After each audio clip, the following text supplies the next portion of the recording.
Form 1. Form 2, 3 and 4, the window is not open. Day 2 at the Kenya Secondary School Head Teachers Meeting in Mombasa, geared towards 100% transition from primary to secondary school.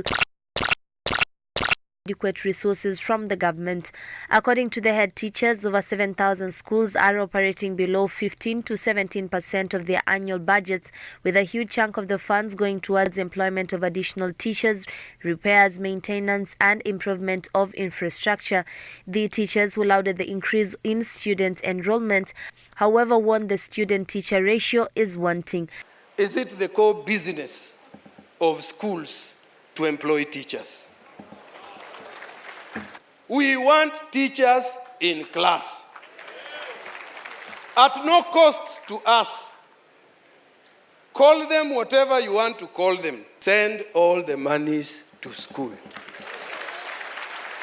Let me be charged with the responsibility to disperse to the various levels, because I can stand accountable.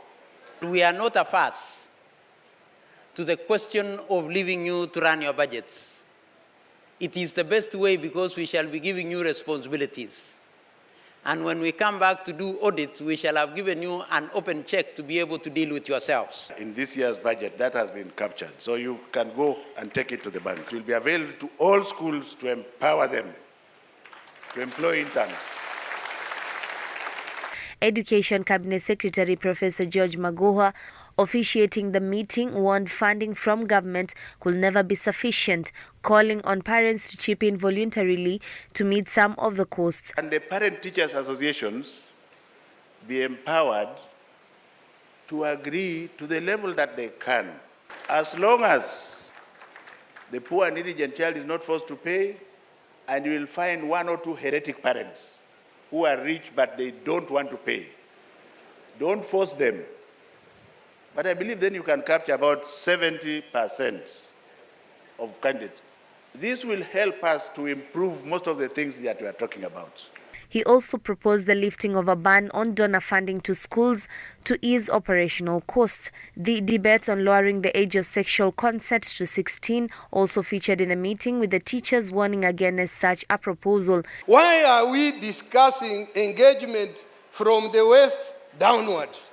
Yet there are very important issues that we must be discussing from the West upwards. We have not allowed our boys and girls to vote for anybody, including our senator, at the age of 16. So if we are not going out to seek for votes from them, why do we want to go out asking anything else from them? Even if a student somehow happens to be 30 years or whatever age, the issue of consent does not arise. The one-week conference ends on Friday. Johnny Karisa for Channel 1 News Hour from Mombasa County.